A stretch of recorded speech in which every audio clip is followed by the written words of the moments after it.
अब article 15 sir, Bharat में आज भी घोड़ी चढ़ने पर हत्या होती है। प्लीज सर, क्या दलितों को यहाँ भी बोलने का सर, अगर सबको 4 मिनट दे दो, मुझे दे दो। Finish in 1 minute. ये भेदभाव नहीं चलेगा दलितों के साथ। Time is 4 minute, don't waste. भाई सर, आप क्या करो अगर सबको 4 मिनट दिए तो? आप मना करो, मैं बंद कर देता हूँ उसको।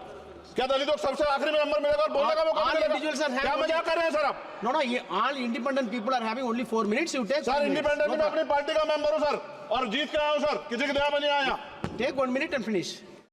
मैंने बहुत सारे दोनों पक्ष के और जितने भी हमारे मेंबर है सुना सर, उनको बड़े बड़े नेता हैं सर। इसके भाग 1 में लिखा हुआ है India that is Bharat, Hindustan नहीं लिखा हुआ है सर। लेकिन सारे नेता संविधान पर चर्चा कर रहे हैं, लेकिन हिंदुस्तान ही कहेंगे, भारत कहने की हिम्मत नहीं जुटा पा रहे हैं। ये बड़ा सवाल है सर कि क्या संविधान के हिसाब से बात रखी जा रही। मैं धन्यवाद दूंगा फूले साहू बाबा साहब अम्बेडकर को और मेरे नेता मान्यवर साहब श्री काशीराम को। 25 नवंबर 1949 को संविधान को सौंपते हुए डॉक्टर बाबा साहब अम्बेडकर ने कहा था कि 26 जनवरी 1950 को हम विरोधाभास भरे जीवन में प्रवेश करने जा रहे हैं। राजनीतिक जीवन में तो हमारे पास समानता होगी, लेकिन सामाजिक और आर्थिक जीवन में असमानता होगी। क्या ये चुनौती आज 75 साल बाद दूर हुई है? भारत ने 26 जनवरी 1950 को संविधान लागू होने के साथ खुद को एक संप्रभु लोकतांत्रिक और गणतांत्रिक राज्य होने का ऐलान किया। लेकिन सर, उस समय संविधान की स्थिति ये थी कि जैसे गांव का कोई आदमी, मैं 50 की बात कर रहा हूं, वो 50 साल पहले शहर में आ जाता और बड़े लोगों की महफिल में चला जाता, उस जहां वो खाना खा रहे हो, और वो टेबल पे नैपकिन को खा के जो है ये कहता कि ये तो फीका, क्योंकि वो जानता ही नहीं था, वो समझता नहीं था संविधान को, संविधान है क्या। संविधान उसके लिए महज दस्तावेज था। ये जिम्मेदारी थी राजनीतिक दलों पे कि वो संविधान को व्यवहार में लेके आते। और इसके इतने सारे आर्टिकल हैं, अगर इनको व्यवहार में लाया जाता तो मुझे लगता कि आज देश बहुत बदल गया होता। बाबा साहब ने कहा था कि लोकतंत्र भारतीय भूमि का केवल ऊपरी पोशाक है, उनके अनुसार यहाँ की संस्कृति अनिवार्य तौर पर लोकतांत्रिक है। भारत जैसे गरीब और गैर बराबरी वाले देश में संविधान के जरिए छुआछूत खत्म करना, वंचितों के लिए सकारात्मक उपाय करना, सभी वयस्कों के लिए मतदान का अधिकार देना और सबके लिए सम्मान अधिकार तय करना, ये बहुत बड़ी उपलब्धि थी सर।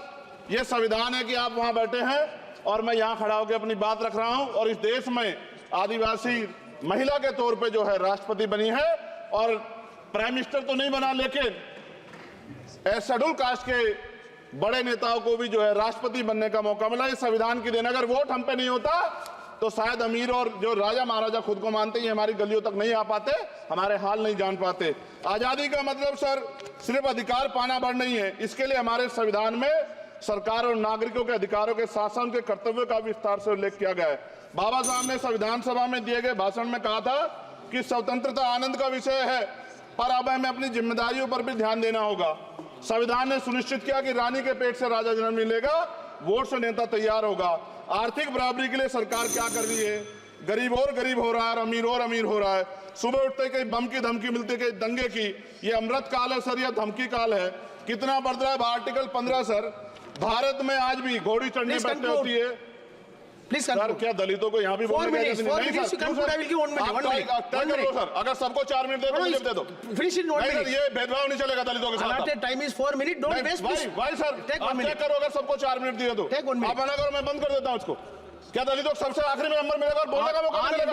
क्या मजाक कर रहे हैं सर आप? नो, ये all independent people are having only 4 minutes. You take. Sir, independent में अपनी पार्टी का मेंबर हूँ सर, और जीत के आया हूँ सर, किसी की दया में नहीं आया। Take 1 minute and finish. Sir, कल भी बोले एक दलीय पार्टी के लोग, आप मौका दो सर। मूछे रखने पर हत्या होती है, महिलाओं पे, छोटे मासूम बच्चों पर रेप हिंसा होती है। एनसीआरबी का डाटा देकर डर लगेगा। यही 1 किलोमीटर में संविधान को जला गया, और महाराष्ट्र के परभनी में अभी भी संविधान को नष्ट किया गया, उसकी कॉपी को।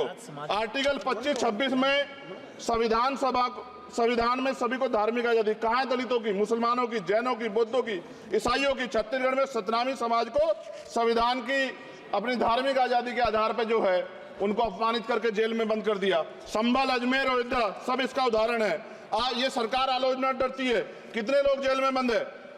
मिरान हैदर, खालिद सैफी, उमर खालिद खान, सिफा खान, गुलफ्शा फातिमा और आजम खान साहब राजनीतिक विरोध में बंद है। सरकार यहाँ बैठी है, सरकार सामाजिक न्याय की बात करती है, बताए कितने दलित मुख्यमंत्री बना रखे हैं आपने? 13 ज्यादा सरकार स्टेट में सरकार है, कितनी महिला मुख्यमंत्री है? आपकी सरकार ने सुप्रीम कोर्ट के आदेश के बाद रिजर्वेशन प्रमोशन में जारी नहीं किया, और ओबीसी को पॉलिटिकल रिजर्वेशन आप देंगे नहीं देंगे, आप बताने का काम करें। मैं 75 साल की गौरव यात्रा में हम एक सभ्य समाज नहीं बना पाए, इसलिए जाति आधार पर SC ST OBC के बच्चों को प्राइमरी स्कूल से लेकर उच्च संस्थानों में भेदभाव किया जाता है। सरकार निरंकुश हो गई, कोई बुलडोजर से कार्रवाई करता है। कल मंत्री जी ने कहा हमने राष्ट्रीय पिछड़ा वर्ग आयोग बनाया, 69 शिक्षक भर्ती में उसकी सिफारिशों को नहीं माना। EWS के जरिए आपने संविधान पे आरक्षण के प्रावधान पे हमला किया। 1 मिनट में खत्म कर रहा हूं सर। संविधान सर, न्यायपालिका में आर्टिकल 124 ये कहता है सर, ये अधिकार जो है, Sundar sir, please conclude. Sir 1 minute में Please conclude. संविधान में न्यायाधीशों की नियुक्ति का अधिकार राष्ट्रपति के द्वारा होना चाहिए, अभी तक नहीं हो रही है। All India judicial service commission कब बनेगा? क्या चंद परिवार ही सर जज बन सकते हैं?